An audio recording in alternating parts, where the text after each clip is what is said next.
Assalamualaikum warahmatullahi wabarakatuh. Innal hamdalillah nahmaduhu wa nasta'inuhu wa nastaghfiruh wa na'udzu billahi min syururi anfusina wa sayyiati a'malina. May yahdihillahu fala mudilla lahu wa may yudlil fala hadiya lahu. Asyhadu an la ilaha illallah wahdahu la syarika lahu wa asyhadu anna Muhammadan abduhu wa rasuluh alladzi la rasula wa la nabiyya ba'dah. Ya ayyuhalladzina amanu taqullaha haqqa tuqatih wa la tamutunna illa wa antum muslimun. Amma ba'd. Bapak dan Ibu kaum muslimin dan kaum muslimat yang dirahmati oleh Allah Subhanahu wa taala, alhamdulillah puji dan syukur senantiasa kita sampaikan kepada Allah Subhanahu wa taala. Salawat dan salam kita sampaikan kepada Rasulullah sallallahu alaihi wasallam dan juga kepada keluarga beliau, para sahabatnya, serta orang-orang mukmin yang senantiasa mengikuti beliau sampai hari kiamat nantinya. Pada sore hari ini kita lanjutkan pembahasan dari pembahasan hadis Arba'in An-Nawawiyah, yaitu pembahasan hadis yang ke-28. Hadis ini dari sahabat Abi Najih Al-Irbad ibni Sariyah radhiyallahu ta'ala anhu qala wa'adhana Rasulullah sallallahu alaihi wasallam mau'izatan wajilat minhal qulub wa dharafat minhal uyun faqulna ya Rasulullah ka'annaha mau'izatu muwaddi'in fa'ausina qala usikum bitaqwallah azza wa jalla was-sam'i wat ta'ah wa in ta'ammara alaikum abdun fa innahu may ya'ish minkum ba'di fasayara ikhtilafan katsira. Alaikum bisunnati wa sunnatil khulafa ar-rasyidin al-mahdiyyin andu 'alaiha bin nawajidh wa iyyakum wa muhdatsatil umur fa inna kulla bid'atin dhalalah. Rawahu Abu Dawud dan Tirmidzi wa qala haditsun hasanun sahih. Hadis ini dari sahabat Abi Najih Irbad ibni Sariyah radhiyallahu ta'ala anhu, beliau mengatakan bahwasanya Rasulullah SAW pernah menyampaikan sebuah wasiat. Rasulullah SAW pernah menyampaikan sebuah nasihat kepada kami, di mana nasihat tersebut membuat hati menjadi takut dan membuat air mata menetes. Kemudian kami mengatakan kepada Rasulullah, seolah-olah ini sebagai nasihat terakhir wahai Rasul, maka wasiatkanlah atau berilah kami wasiat.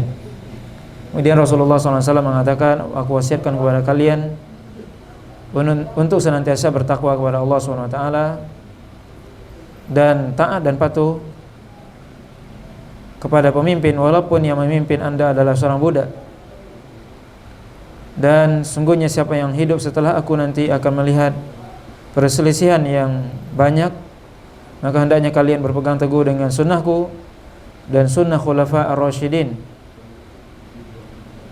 al-mahdiyyin yang diberikan petunjuk kepadanya. Maka gigitlah sunnah-sunnah tersebut dengan gigi geraham dan jauhilah oleh kalian perkara-perkara yang baru, dan sungguhnya perkara yang baru itu adalah kesesatan. Hadis diriwayatkan oleh Imam Abu Dawud dan Tirmidzi, dan beliau mengatakan hadis hasan sahih.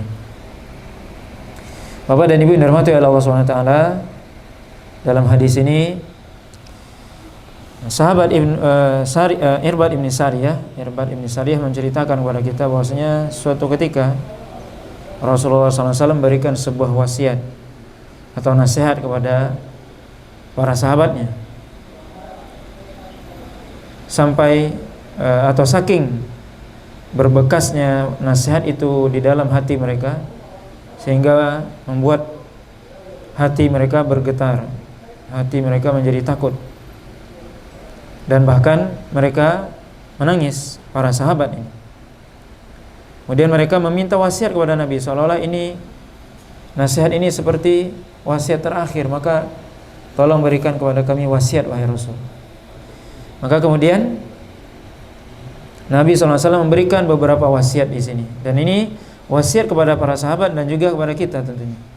Pertama, wasiat Rasulullah SAW adalah yaitu wasiat bertakwa kepada Allah Subhanahu wa taala. Nabi mengatakan usikum bittaqwallah azza wa jalla. Aku wasiatkan kepada kalian untuk bertakwa kepada Allah azza wa jalla. Maka sungguhnya wasiat takwa kepada Allah merupakan wasiat seluruh para nabi dan rasul. Dan wasiat takwa merupakan wasiat yang terkandung di dalamnya segala sesuatu yang bernilai baik. Karena takwa adalah melaksanakan perintah Allah SWT dan menjauhkan larangannya. Maka wasiat takwa kata para ulama adalah wasiat jami', yaitu wasiat yang menyeluruh, di mana wasiat bertakwa berarti di dalamnya perintah, berarti wasiat di dalamnya untuk melaksanakan perintah Allah dan menjauhkan larangan Allah SWT. Ini wasiat pertama, untuk senantiasa bertakwa kepada Allah SWT.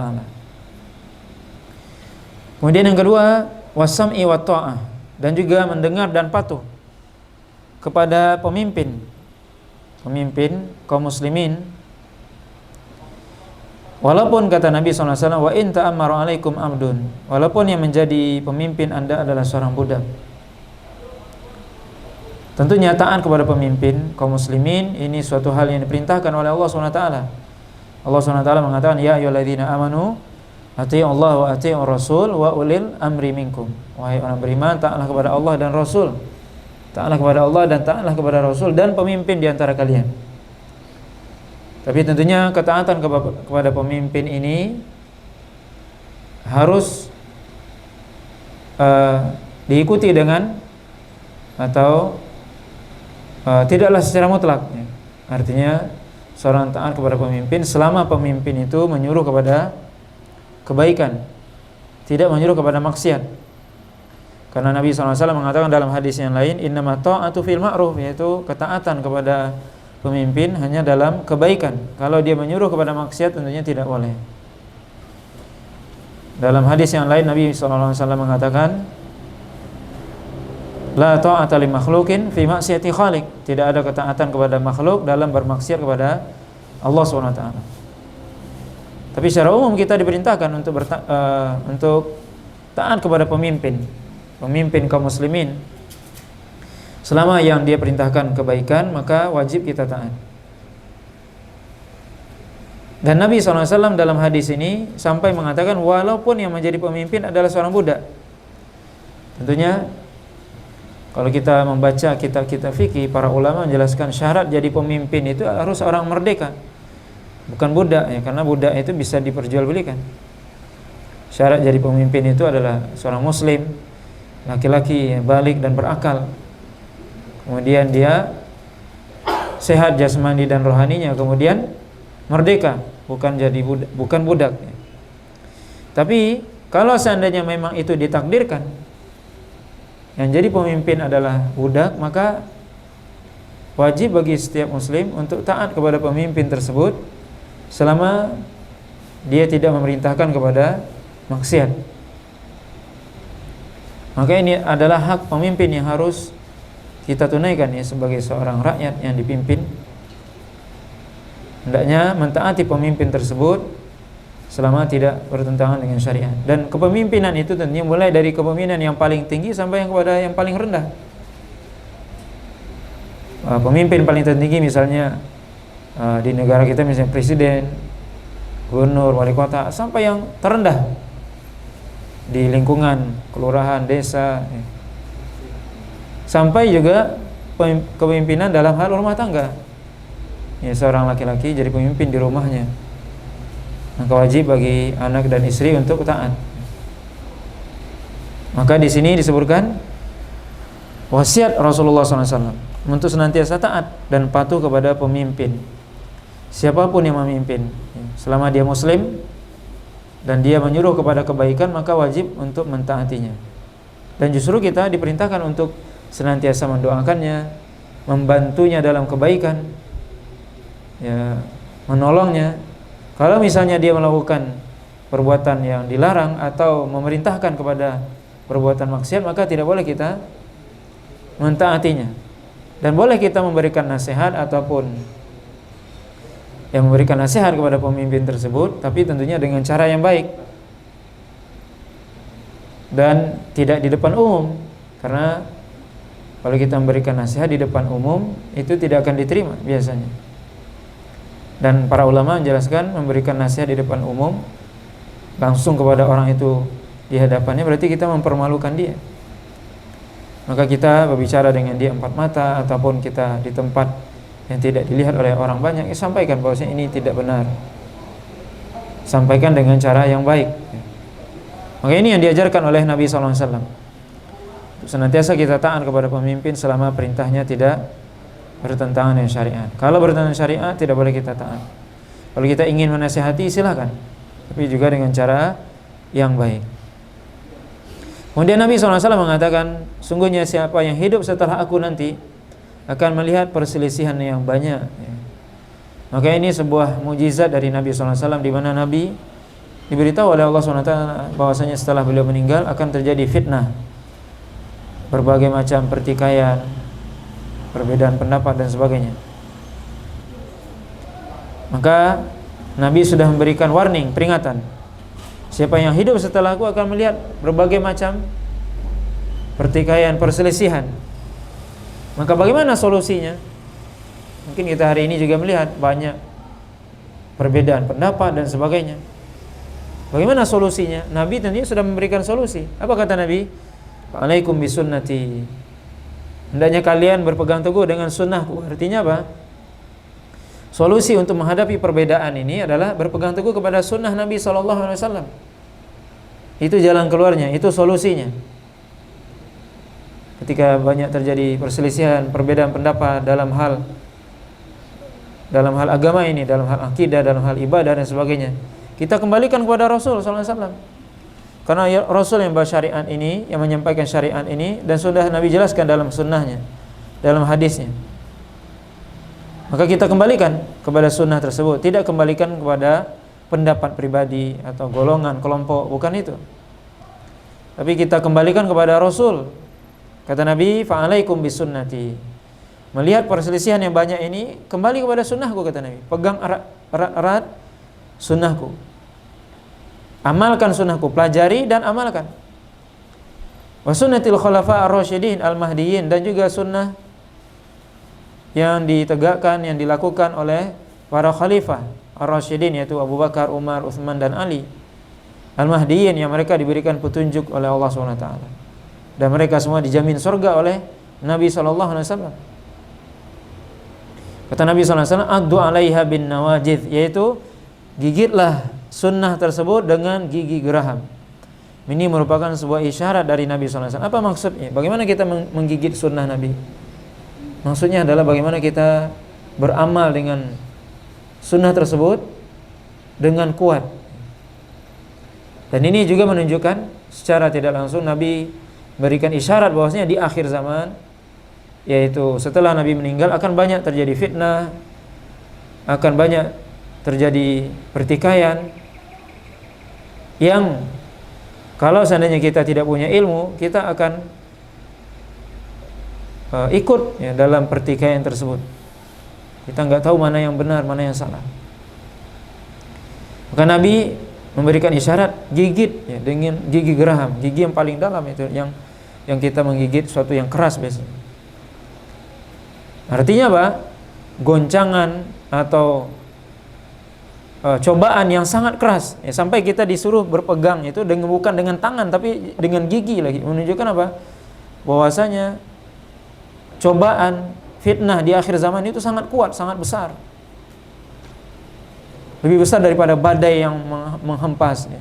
Kenapa? Karena Nabi menyuruh kita gigit dengan gigi geraham, sampai dengan gigi, bukan dengan tangan lagi.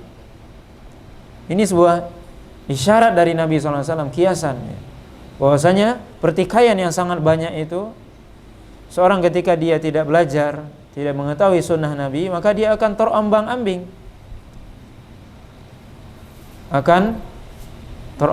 dan bingung mana yang harus diikuti, apa yang harus saya lakukan.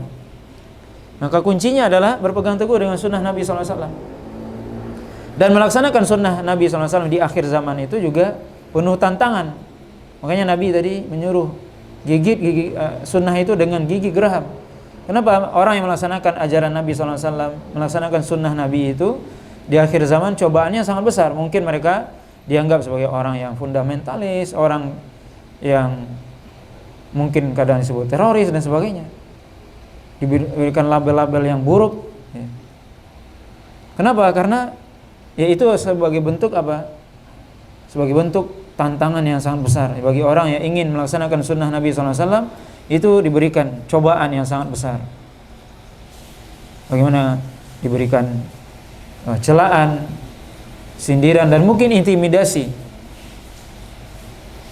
Maka Nabi SAW di sini berpesan, gigit sunnah itu dengan gigi geraham, dengan kuat-kuat. Kalau kita ingin selamat. Kemudian kata Nabi, wa iyyakum wa muhdatsatil umur. Jauhi oleh kalian perkara yang baru, yaitu perkara yang tidak diajarkan oleh Nabi SAW. Yaitu dalam agama ini sudah lengkap. Allah SWT mengatakan, al-yawma akmaltu lakum dinakum wa atmamtu alaikum ni'mati wa raditu lakum al-islam madinah. Hari ini aku sudah sempurnakan agama. Agama ini sudah sempurna, tidak perlu kita tambah, tidak perlu dikurang. Tidak boleh kita melakukan suatu hal yang baru dalam hal syariat, baik itu ibadah, akidah, keyakinan dan sebagainya. Kita hanya mengikuti. Tugas kita mengikuti Rasul, para sahabat, para ulama terdahulu. Ikuti. Jangan bikin perkara yang baru dalam agama ini yang tidak pernah dilakukan oleh Nabi. Nah, kalau seandainya ibadah tersebut, ibadah tertentu tidak pernah dilakukan oleh Nabi, jangan dilakukan. Atau keyakinan, pemahaman tidak ada di zaman Nabi, jangan kita yakini. Karena itu membuat perkara yang baru, kata Nabi. Dan Nabi mengatakan dalam hadis Aisyah, man ahdatsa fi amrina hadza ma laysa minhu fa huwa raddun. Siapa yang bikin perkara yang baru dalam agama ini, maka ditolak oleh Allah SWT. Maka agama sudah sempurna, tugas kita mengikuti saja. Jangan membuat perkara yang baru, syariat yang baru, tata cara ibadah yang baru, akidah atau pemahaman yang baru, atau pemahaman yang baru yang tidak diajarkan oleh Rasulullah SAW. Kenapa? Karena Nabi SAW mengatakan, fa inna kulla bid'atin dhalalah. Sungguhnya setiap perkara yang baru itu adalah kesesatan. Maka agama ini sudah diajarkan, dibawa oleh Nabi SAW, diamalkan oleh para sahabatnya, para tabi'in, para ulama yang mengikuti mereka. Maka tugas kita mengikuti saja. Allah SWT mengatakan dalam surah At-Taubah ayat yang ke-100, was-sabiqunal awwalun minal muhajirin wal ansar walladzina ittaba'uuhum bi ihsan. Orang-orang as-sabiqunal awwalin yang pertama masuk Islam dari kalangan muhajirin, dan juga orang-orang ansar yang di Madinah, dan orang-orang yang mengikuti mereka dengan baik. Radhiyallahu anhum wa radu'an. Allah ridho kepada mereka dan mereka ridho kepada Allah. Maka kalau kita ingin mendapatkan ridho Allah, kita mengikuti as-sabiqunal awwalun, orang muhajirin dan ansar. Kita ikuti para sahabat, para ansar. Itu yang diikuti dalam kita beragama. Mereka lah orang yang pertama mengamalkan agama ini, karena mereka yang dididik langsung oleh Nabi. Mereka yang paling tahu apa maksud dari ayat ini, dari hadis ini. Mereka yang paling tahu.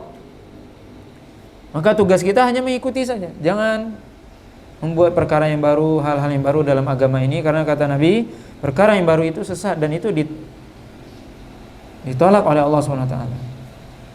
Maka ini Bapak dan Ibu yang dirahmati oleh Allah SWT, hadis yang ke-28 ini merupakan wasiat ya dari Nabi SAW secara khusus para sahabat dan juga tentunya kepada kita. Dan tentunya ini wasiat ini lebih kita butuhkan tentunya, karena kita hidup di akhir zaman yang mana banyak terjadi pertikaian, dan memang kita melihat itu.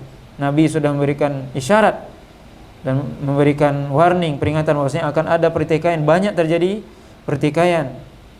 Nabi sudah berikan dan kita lihat sendiri itu. Kita sendiri yang lihat. Betapa banyak pemahaman di kalangan kaum muslimin. Maka yang benar adalah yang mengikuti Rasulullah SAW, yang mengikuti para sahabatnya. Itu yang benar. Itu yang mesti kita ikuti. Itu yang mesti kita amalkan, bukan pemahaman yang lain. Maka ini wasiat dari Nabi SAW untuk senantiasa kita bertakwa kepada Allah SWT, taat kepada pemimpin, dan bagaimana kita senantiasa berpegang teguh dengan sunnah Nabi SAW, ajaran Nabi SAW yang benar-benar beliau ajarkan, yang beliau amalkan dan dilaksanakan oleh para sahabat. Karena tentunya semua orang hari ini mengatakan saya Islam, semua orang mengatakan saya berpegang dengan Al-Quran dan Sunnah. Tapi apakah Islam Anda atau Al-Quran dan Sunnah yang Anda amalkan itu sudah sesuai dengan apa yang diajarkan oleh Nabi, yang diamalkan oleh para sahabatnya, para tabi'in, para ulama yang ikuti mereka? Atau pemahaman itu adalah pemahaman yang baru, yang diada-adakan, yang tidak ada sebelumnya? Ini tanda tanya besar yang harus kita perhatikan. Nah, sekali lagi, semua sekte, semua kelompok dalam umat Islam ini, apapun namanya, semuanya mengatakan saya beriman kepada Allah dan Rasul, saya beriman kepada Rasulullah, saya berpegang teguh dengan Al-Quran dan hadis. Tapi persoalan selanjutnya tidak boleh berhenti di situ. Apakah pemahaman Anda sudah benar? Anda memahami Al-Quran dan Sunnah sesuai dengan pemahaman Anda sendiri, kelompok Anda, atau Anda mengikuti pemahaman yang sudah digariskan oleh Rasulullah, yang diamalkan oleh para sahabat? Itu tanda tanya besar. Dan di situ perbedaannya. Dan Nabi SAW sudah memberikan juga warning, peringatan, bahwasanya umat ini akan terpecah menjadi 73 golongan, kata Nabi. 72 diancam neraka. Satu yang selamat, kata Nabi. Kemudian sahabat bertanya, siapa mereka wahai Rasul? Ma ana alaihi al-yawm wa ashabi, yaitu orang-orang yang mengikuti aku dan sahabatku hari ini, kata Nabi SAW. Maka ini suatu hal yang perlu kita pahami dengan baik. Seluruh umat Islam pasti mengatakan saya berpegang Al-Quran dan Sunnah. Tapi persoalannya tidak sampai di situ. Apakah Al-Quran dan Sunnah ini, sekali lagi, Anda pahami dengan pemahaman Anda sendiri, pemahaman kelompok Anda, atau pemahaman yang diajarkan oleh para sahabat, diajarkan oleh Nabi, diamalkan oleh para sahabat, para ulama? Maka itu mesti yang kita ikuti. Yang itu kita bisa dapatkan dalam kita membaca kitab-kitab para ulama terdahulu. Bagaimana kita memahami ayat ini? Pemahaman satu ayat saja bisa berbeda. Ayat itu ada yang ditafsirkan oleh Nabi, ditafsirkan oleh para sahabat. Ada orang hari ini dia memiliki tafsir sendiri, ditafsirkan Al-Quran menurut selera dia sendiri. Ini kan membuat apa? Kacau.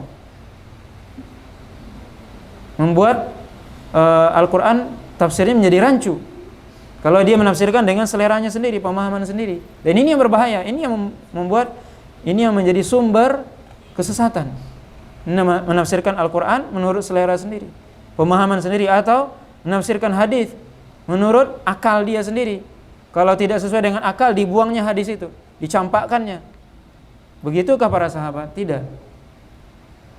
Maka dalam ini penting kita, ya, di zaman kita sekarang, di akhir zaman ini, untuk kita belajar, untuk kita mengetahui manakah pemahaman yang benar, yang sudah digariskan oleh Nabi SAW, yang sudah diajarkan oleh Nabi, diamalkan oleh para sahabat, para tabi'in, para ulama.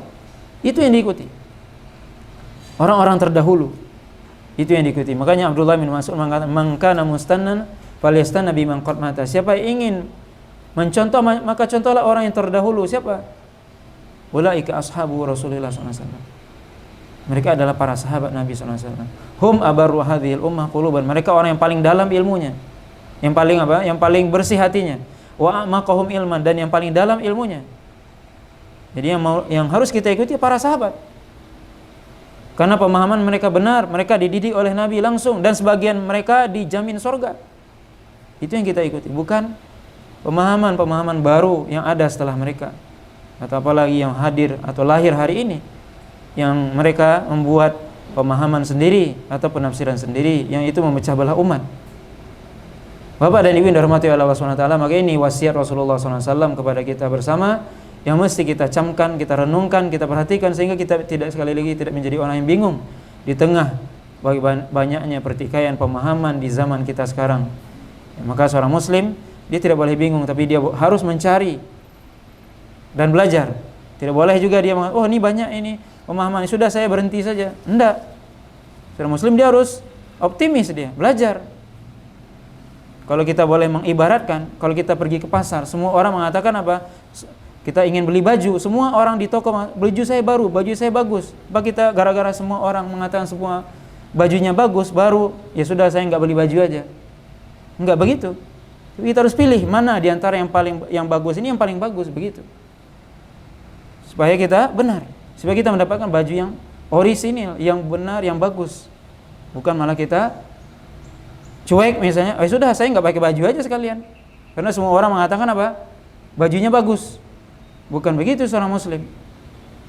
Dia harus belajar, mencari mana yang benar di sini, supaya saya tidak bingung, supaya saya bisa beramal dengan baik dan benar, sehingga saya benar-benar Islam saya diakui oleh Rasulullah SAW. Kita berislam sekarang, kita kalau misalnya Rasulullah hidup hari ini, kita kira-kira berani nggak Islam kita, cara kita beribadah, pemahaman kita sama nggak dengan Nabi? Kalau Nabi melihat kita cara beribadah kita misalnya, makanya kita harus belajar. Jangan-jangan kita hanya beribadah sesuai dengan selera kita, mengikuti orang terdahulu yang kadang tidak ada dalilnya. Itu yang kita ikuti. Padahal Nabi sudah memberikan aturan, tapi kita tidak mau belajar misalnya. Maka ini, Bapak dan Ibu yang dirahmati oleh Allah SWT, kalau kita ingin mendapatkan tentunya kebenaran, kita harus belajar, sehingga kita tidak bingung di manakah kebenaran itu, ya. Dan Nabi SAW sudah memberikan jaminan, dan juga Allah SWT bahwasanya akan ada la tazalu ta'ifatu min ummati zahirina 'alal haq la yadurruhum man khadahum hatta ya'ti amrullah. Akan ada sekelompok dari umat ini yang senantiasa memegang ajaran Islam yang orisinil, yang diajarkan oleh Nabi sampai hari kiamat. Agama Islam yang diturunkan oleh Allah SWT kepada Rasulnya, diamalkan oleh para sahabat, akan ada yang memegang Islam yang orisinil itu, ada sampai hari kiamat akan ada. Persoalannya kita harus belajar mencari itu siapa, bagaimana pemahaman yang benar itu, yang diajarkan oleh Nabi itu yang bagaimana, sehingga kita tidak memegang barang yang KW, yang itu adalah imitasi, tapi kita cari yang benar-benar mengikuti syariat yang diajarkan oleh Nabi SAW. Ya. Terutama apalagi di zaman kita sekarang, zaman medsos, semua orang berbicara di media sosial. Semua orang bisa jadi ustadz hari ini, tanpa kita tahu dari mana dia belajar, entah bagaimana pemahamannya. Semua orang berbicara masalah dunia, masalah akhirat. Padahal dalam dunia kedokteran saja nggak boleh seorang berbicara tentang kedokteran kecuali sudah ada izinnya, sudah jadi dokter ya. Tapi dalam masalah akhirat sekarang semua orang bisa bicara, naudzubillah. Kalau seandainya terjadi malpraktek, kita nuntut. Padahal malpraktek itu ruginya cuma dunia. Coba kalau malpraktek dalam urusan akhirat gimana? Seorang akan hancur akhiratnya, masuk neraka dia. Dan ini lebih berbahaya. Maka ini kita sebagai seorang muslim harus belajar. Ini wasiat Nabi kepada kita ini. Pegang sunnahku kuat-kuat dengan gigi geraham, kata Nabi. Jangan, bukan dengan tangan lagi, gigi geraham, bahwasanya menunjukkan bahwasanya badai fitnah di akhir zaman sangat kencang, sangat kuat. Kalau kita tidak kuat, kita akan terhempas. Kalau kita tidak belajar, kita akan terombang-ambing, bingung. Maka ini, Bapak dan Ibu yang dirahmati Allah SWT, hendaknya kita memahami ya, wasiat Rasulullah SAW ini, dan kita bisa belajar dan terus belajar sehingga kita bisa senantiasa berpegang teguh dengan ajaran Nabi SAW yang diajarkan oleh beliau kepada para sahabatnya, para ulama yang mengikuti mereka. Mungkin ini yang bisa kita sampaikan pada sore hari ini, mudah-mudahan bermanfaat. Kalau misalnya ada pertanyaan, kita persilakan.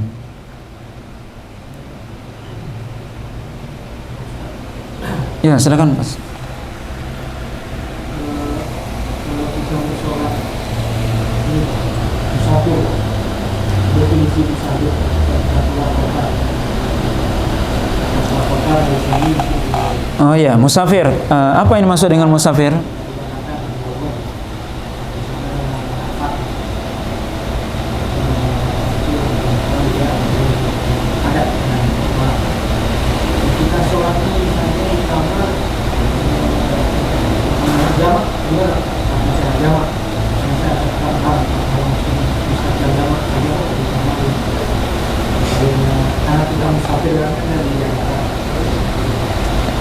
Ya, kalau kita sebagai seorang musafir, maka kita diberikan rukhsah oleh Nabi SAW untuk menjamak dan mengqashar salat. Menjamak artinya menggabungkan dua salat. Ya, misalnya zuhur dengan asar kita lakukan di zuhur atau di waktu asar, atau maghrib dengan isya kita lakukan di maghrib atau di isya. Itu namanya jamak. Kemudian qashar artinya meringkas salat, memendekkan salat yang tadinya 4 rakaat menjadi 2 rakaat. Kita saja di situ, dalam pelatihan tadi kita semua di situ, nggak ada orang yang mukimnya.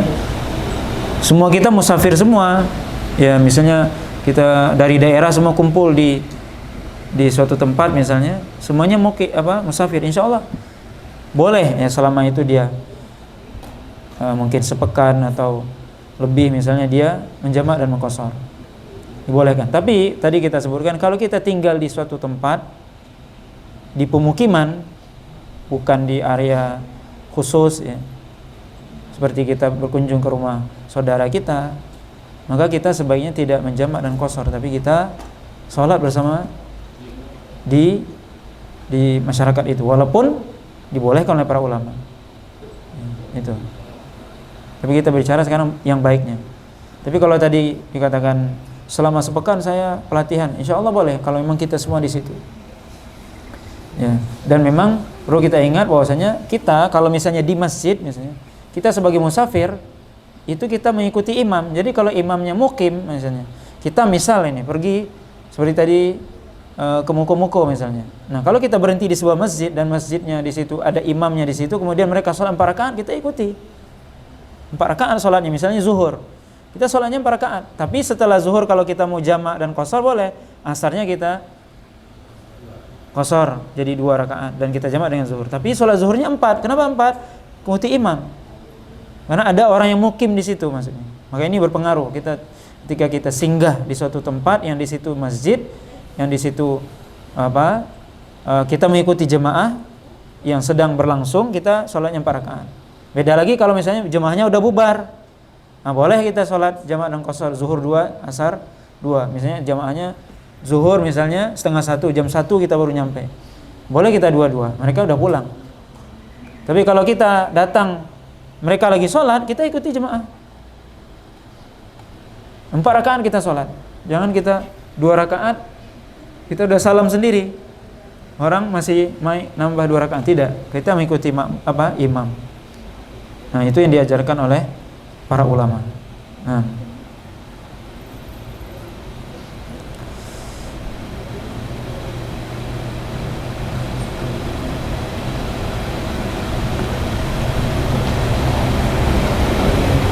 mungkin cukup ya pembahasan kita pada sore hari ini. Mudah-mudahan apa yang kita sampaikan bermanfaat. Wallahu ta'ala alam. Subhanakallahumma wa bihamdika asyhadu an la ilaha illa anta astaghfiruka wa atubu ilaik. Wa sallallahu ala nabiyyina Muhammadin wa ala alihi wa sahbihi wasallam. Wassalamualaikum warahmatullahi wabarakatuh.